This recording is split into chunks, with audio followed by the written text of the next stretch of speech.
Hi, my name is Ione Humph von Herping. I'm very happy to be here and to be invited to Pisa to present this talk and without coffee this morning. So buongiorno, everyone. I hope you've had a wonderful conference so far. What I've seen has been really wonderful. I'm going to change the tack a little bit. I'm a biologist, so I'm going to talk about exploring complexity in organismal development, how stability and disorder set the stage for adaptive capacity in a changing world. And I am actually an associate professor at the Biological Sciences Department and associated also a member of the UNT Center for Nonlinear Science.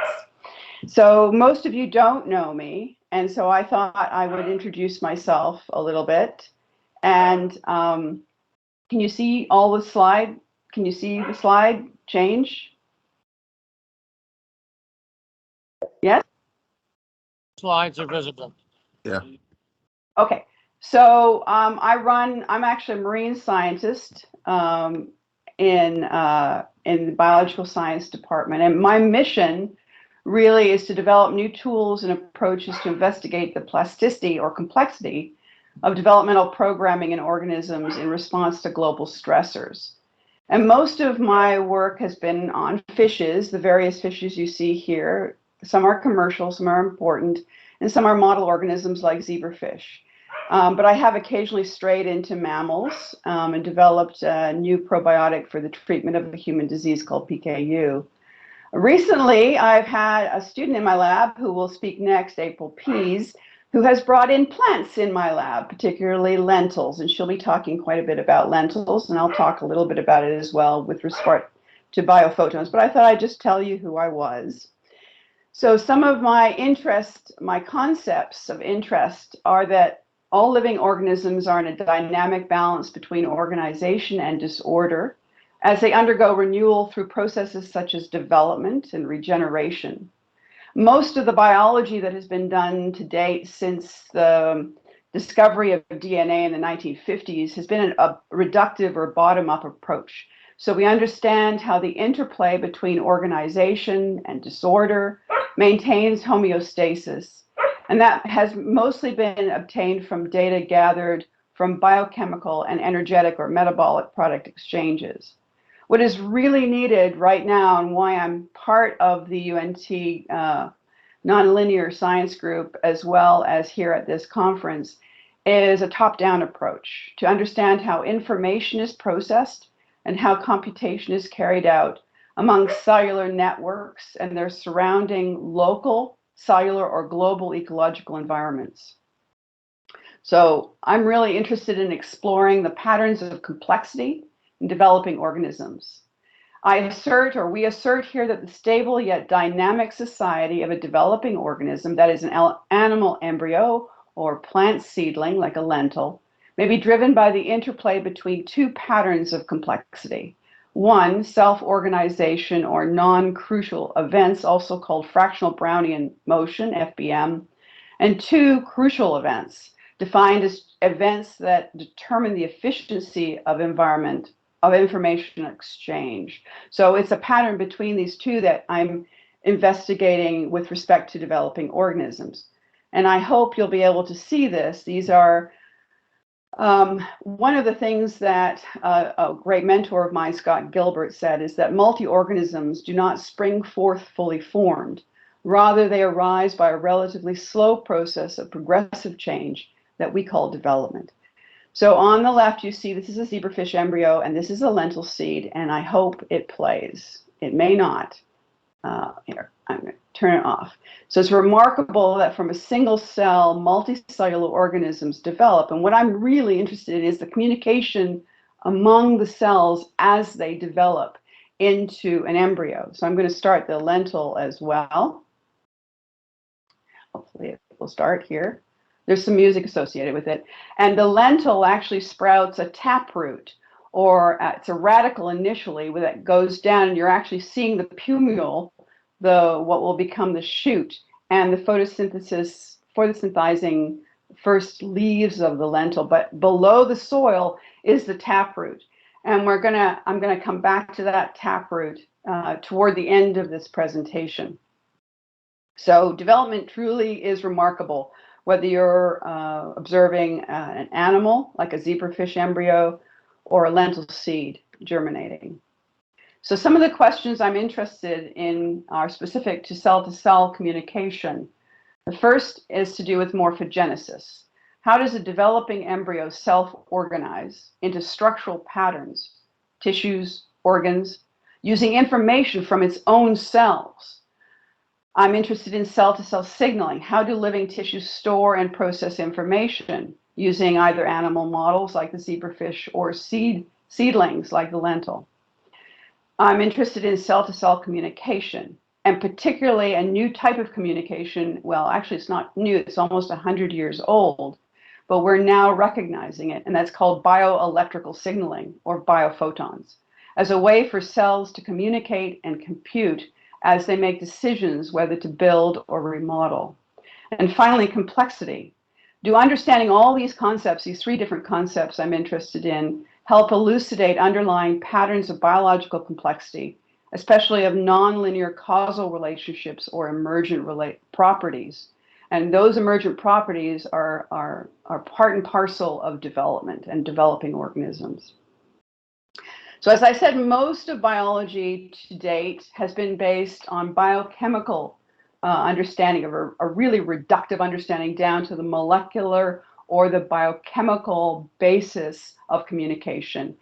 And in development, we refer to this as morphogenic gradients or cell-to-cell signaling. Let me just pause briefly and go through this diagram so you understand it.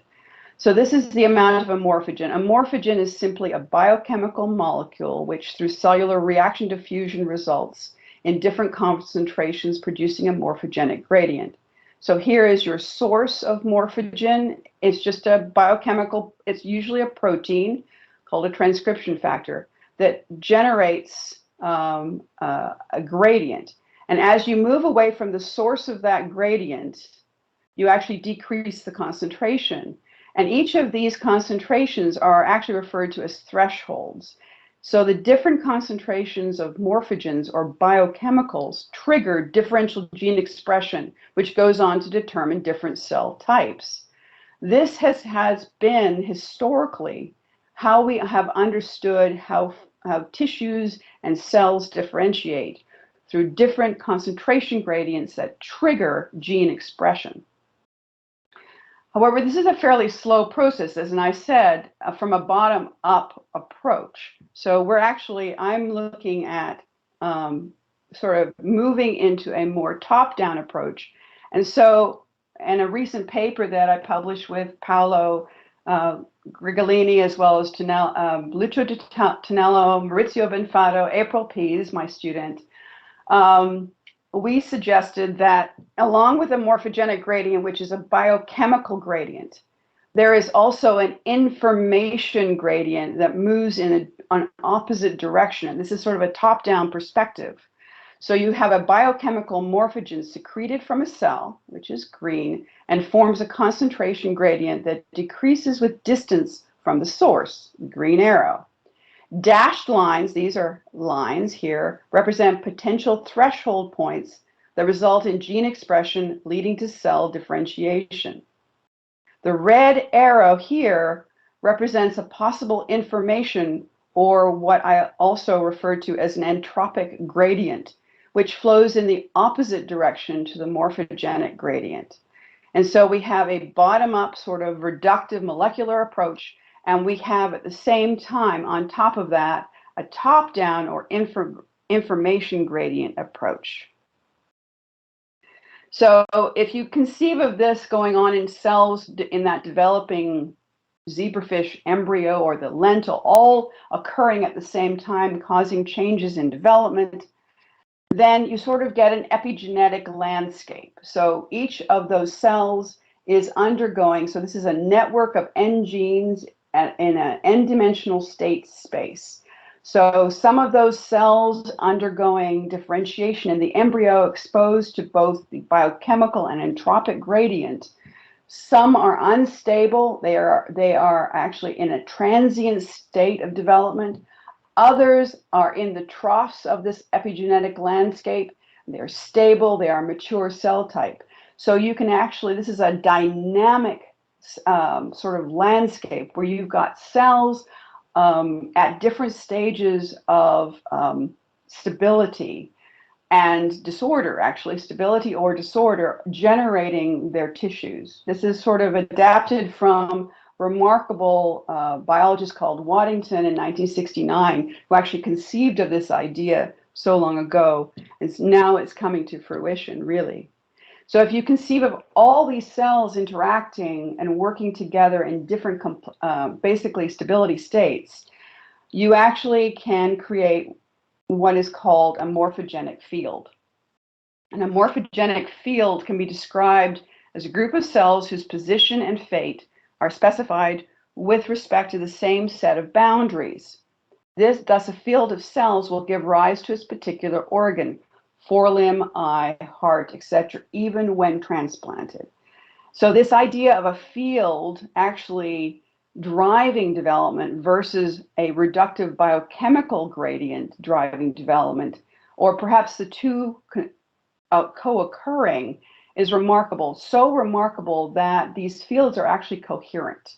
So if you take a, and they're actually referred to as modules. So this are two species of salamander. This is a small species. This is a large species of salamander. And at the embryonic stage, so during the egg, if you transplant the eye or the analgen, the cells that will create the eye of the big salamander to the little salamander, and then let the embryo grow, you'll find that the big eye from the big salamander grows to its normal size. It's not limited by the size of the animal. It actually is modular in development. It develops just as though it would normally develop in the large organism. Similarly, if you take a limb, and you can actually transplant limbs in salamanders, you can't do that in humans very well, unfortunately, not yet. So if you transplant a limb from a big salamander into a little salamander, the limb will grow to its normal large size. So we have these modularity, and these are what is conceived of by as a sort of coherent morphogenic field that you can transplant and will grow to the size that was preordained, if you like. Poor choice of words, but essentially will develop to the size of its original host. And this idea of a morphogenic field is almost 100 years old, because it was first suggested by Alexander Gershwitz in 1932. He did two things. Well, he did many, many things. He was actually born in Ukraine. I found that out recently. And he understood, or he did an experiment called the onion experiment. And in that onion experiment, he has one onion here.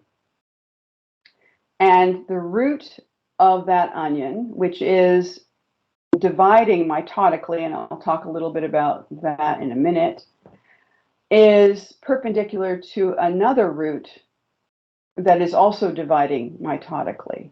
And there's a space in between, so they're not touching. And his idea was if he could generate an increase of mitotic activity, so this would be the inducer and this would be the responder, in the responding root from the inducing root, then maybe there was some sort of field effect occurring to induce that effect. And he called that, he found that there was an increase in mitotic effect, and he called that mitogenic radiation, or what we call today biophotons. And he also formulated a morphogenic field theory from this idea. And biophotons are ultra-weak photonic emissions, or UPEs. So let's do a little bit more detail regarding the actual experiment, because this is important. So here's your inducer root, and here's your detector root. And here's a slice that is specifically opposite. So this is the point opposite to the inducer root. And you see that actually where the maximal exposure to that inducer root, there is an increase in the directly exposed part of the root. Either side of that directly exposed part of the root is reduced. So, and this is an image of mitosis in a root tip. And actually, the next slide will be actually not quite next slide, but we'll go to look deeply in this detail in a minute. About when he did this experiment and he proposed the idea of mitogenic radiation or biophotons being the communicating factor between these two roots, he was dismissed and as sort of pseudoscience. And so he was not really respected for what would be quite a remarkable discovery. But about 30 years later, two scientists, Stauf and Reska, in 1964, did some biophotonic emission work from yeast, Torula utilis, and they found this is number of photon counts. This is the number of cells in a microliter. These are prokaryotes. These are single-cell organisms, and they monitored emission would increase and then decrease, but the number of cells wouldn't increase. So later on, you get a little lump of biophotons being increase in emission of biophotons, and then cells would increase. So if you look at this increase in biophotons at the same time that the number of cells don't increase, that's when the replication of nuclear DNA within, just before mitosis, within the cell cycle of the yeast is occurring. When cells actually increase in number, mitosis and cell division are increasing, but the biophotons are comparatively lower in emission. So what's going on here? Is there something to do with replication of nuclear DNA with respect to the increase in biophoton emissions? So it's a really interesting result that I found and related to some of the work that I'm doing, and I'll show you actually that Maurizio Benfato will be talking about later today. But I want to talk a little bit about the cell cycle in particular. So here we have that root tip that I introduced earlier. And if you zoom down into that root tip, you see these cells. And these cells are in different stages of what is called mitosis. So you can see these different metaphase, prophase, interphase, anaphase, telophase. And this is this eukaryotic cell cycle here. And the eukaryotic cell cycle has an S phase, which is your DNA replication phase, then and two growth phases. And in between those growth phases is mitosis. So here is mitosis, and it allows the duplicated DNA to split between two cells during cell division. So the DNA replicates before it goes through mitosis, and at the end of mitosis, you get a split, a doubling of cell number. So that is what was going on in that root tip, inducing the other root tip in the onion experiments of Gershwitz. I want to actually show you what mitosis looks like, because it is quite remarkable and has relevance to the end of this talk. So here is the chromosomes within a cell. You're undergoing mitosis. You can see them moving around going through the various phases from prophase onwards, and they'll get to a point where they'll all line up in the center. It's called metaphase. Wait for it. It's going to happen, hopefully. Yes, come on. It goes, there's your metaphase, and there's your separation of chromosomes, and they're going to the two ends of the cell, and then cytokinesis will split the cell, forming two cells. Okay. What I would also like to actually bring your attention to, and it wasn't me, it was Fritz Popp, who actually recognized that some of this mitotic activity, particularly the splitting of the chromosomes, represented superpositions of a cavity resonator wave that are selected according to the boundary conditions within the cell. So this led Fritz Albert Popp to postulate that biological systems have the capacity to store coherent photons from the environment. They create, even during mitosis, electrical fields and field cavity modes during that whole separation and dynamic mitotic division. So we have again now almost a reductive explanation for the potential that even during the mitotic activity, bioelectric fields, ultimately biophotons, are being produced, which is the source of this mitogenic radiation. Until Maurizio Benfato, who is a colleague and was on the paper that we published, and actually he published his own paper in Entropy in 2021, showed that that biophotons are emitted during germination in lentil seeds. So this is his experimental setup. And I have to say that the only part of the reason that we can now detect biophotons to the extent that we can is because detector technology has reached a point where it's very sensitive to biophotons. Before, we didn't have the technology to really detect biophotons to any great extent, but we do now. And so this is a photodetector that detects from the germination chamber biophotons, and Maurizio will be talking a lot more about that, as will April, after my talk. So let's look at some of the results that Maurizio got. So this is counting of biophotons. This is the dark condition, the black line, and this is the mean, and he'll be talking about this, of the raw data. And using a technique called diffusional entropy analysis, which Paolo Grigolini first suggested and developed, we were able to divide this mean spread of biophotons into what is called stripes, 6 regions. And we're going to look closely at those 6 regions. So here are 3 regions that you can see that the biophotons are increasing, and 3 regions where the biophotons are decreasing.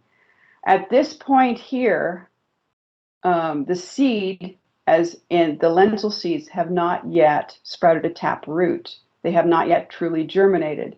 Past this point, they begin to sprout the taproot and, through mitotic division, increase in length.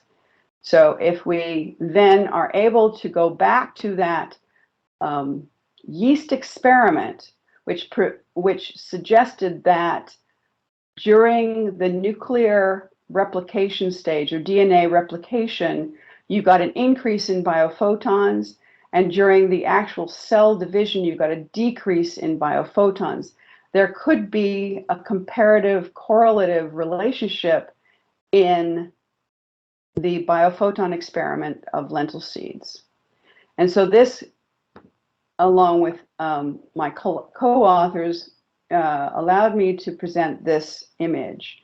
And this is speculation right now, because crucial events, and I'll tell you why this is crucial events in a minute. So here are the seed images from 1 to 3, and you can see that the taproot has not emerged. So before germination, DNA replication occurs within the seed to prepare for cell division or mitosis. And then R4, R5, and R6, you can see the taproot extending. The radical or taproot emergence occurs, and there's lots of cell division or mitosis. So you get a shift from crucial events to another state of complexity and non-crucial events, or FBM. And I'm not a physicist, I'm a biologist. So I was taught, and I'm a good student, that, so if you look at this is the red area here, and I just want you to look at this value, and Maurizio will be talking a lot more about this in detail. So if the value of mu is less than 3, that indicates crucial events. If it's close to 3, as it is in these regions, R4, R5, and R6, it indicates non-crucial events, or FBM. So you have a shift as this lentil moves from DNA replication into true germination and mitotic activity and cell division, a shift in complexity patterns from crucial events to non-crucial events. So that's where I'm going to leave it now, because we are at the point of actually setting up a similar setup to Maurizio's in our laboratory in Texas when my student returns from Italy, April Pease, and we want to test the effects of environmental stressors such as pH, high temperature, hypoxia, and other stressors on biophoton emissions as indices of patterns of complexity during lentil germination and in other developing organisms such as embryonic zebrafish. And I just want to end with the greatest progressive minds of embryology have not looked for hypotheses. They have looked at embryos, as I do. Thank you to Paolo and the Center for Nonlinear Science, April Pease, Lucio Tonello, Maurizio Benfado. Mille grazie. Thank you so much.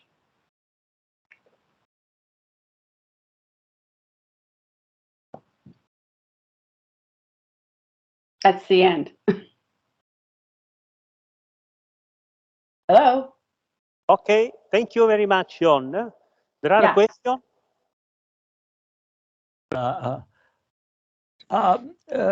Angelo, do you have I have comments? Okay, yes, please go ahead. Okay. Actually, I have 2 or 3 questions. First of all, I want to say that Ione has the cleverness to reduce some of the most complex phenomena in existence to their simplest form that can only be understood by a genius. Thank you, Harvey. And I've seen her do this in the past as well. So really, as always, a first-rate, very erudite, very clear, reducing simplicity to incredible complexity and back again. So I have one highly theoretical question, and it may not have an answer at this point in our history of science, but you're good at this kind of question.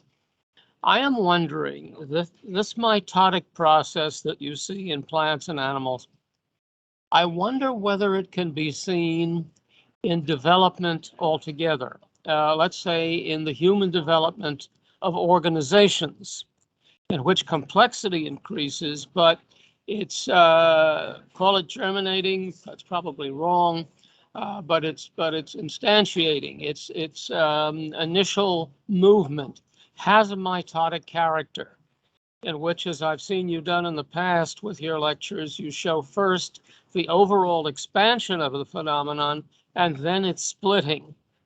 You showed this about a week or 2 ago. Mm-hmm. I know. But the first movement was toward a radical increase in overall size of the phenomenon, and then it's splitting. So, however that actually happens, do you think that there is a mitotic phenomenon occurring in all movement toward complexity? Okay. 15 love. How about this, Harvey? 15 all. So we've been talking a lot about the Dunbar number. So what if you increased your population number, right? And you reached a threshold number of population. This is just what suddenly occurred to me. And then you realize that the communication among, say, a group of 300 was not effective. So you decided to split the group into 150, the Dunbar number, right? Or one of the Dunbar numbers. So to increase communication effectiveness, maybe there is a mechanism within human societies in terms of numbers, in terms of populations, where we self-regulate, we self-organize into smaller groups of maximal efficiency, either through probably communication, maximal efficiency of communication and information transfer, because that's what Dunbar was proposing, yes? So it's possible that, we actually self-organize ourselves, much like a cell, which is developing, self-organizes itself when it reaches a point where that is necessary. So how about that? Yeah, that's a good hypothesis. But it would take several careers to really explore that in some detail. But it's a very crucial question, is how growth actually occurs. And Right. is there a fundamentally different process in social organization as compared to single cell organisms or non-human species, right? Mhm. But that is a completely open question. Okay, that's question number one. Remember, I don't do hypothesis, I look at embryos. Gotcha. So you show a picture of crucial events and then non-crucial events. In your mind, what is the meaning of a crucial event? Oh, Harvey. Can we ask Paolo? Well, I don't know if there is still time, Angelo. There is still time to ask questions, or maybe Angelo. I think Angelo is. I think is the chairman. Angelo. Well, it does not. So it. I guess that I can make a comment. More than a comment is a question. The region where you see yesterday I was at the end of my talk I mentioned that there is a transition to FBM, and in the case of an experiment that you did on the effect of homeopathic neuropathy on people that so that FBM is a sign of disease. Here, I have the impression that according to your picture, it's not a sign of disease. It might be a sign of transition to a property of the trees, vegetable. So it's a vegetable life. So that possibility would be a possible explanation. It's not necessarily a disease. It's always So a it- transition. We interpret one transition as being good and another transition as not being so good. The one being a disease is not so good. Okay, But Bruce, didn't you say that disease is a loss of complexity? Yes, exactly. okay. Yeah. Does this loss of complexity with disease, which is very plausible, given what we think of as its opposite as crucial events, what name should we use? What taxonomy should we use to refer to these events which harm the organism as compared to those in crucial events that increase the adaptability of the organism? So there should be two sides to this, right?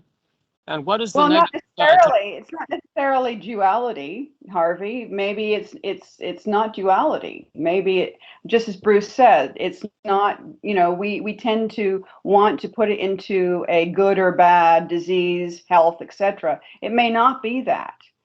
It may be much more of a gradation. So I don't know if, and I know you like to put things in black and white, or the duality of it. It may not be, though. And that's what's kind of perplexing if we think of it as non-dual. what I mean is, in the simplest way, if we regard in human social organization, development, let's say, is involving new innovations which help in adaptation. But there are other ones like wars and recessions and genocide and so on and so on and so on. What taxonomy should we use to refer to those that probably occur with nearly equal frequency with the crucial events? What are those phenomena? Wholly human. Yet? Are they stressors, for example? Well, they are particular to humans, that's for sure. And so I don't know if I don't know. I'd love anybody else to have a suggestion. Harvey brings up the most wonderful concepts and makes me think about them, but I don't have. I really like your suggestion of a relationship between, say, a developing organism and, say, developing human societies. That's really interesting. and is worth a lot of thought, I think. Okay. Yeah, what I thought, given your talk, just this last sentence, sorry to take up so much time, is that the crucial events could act to. We must stop here because we have to talk. Thank you so much, everybody. We need to stop. Sorry. Thank you. Okay, thank you very much, Jon. Thank you again.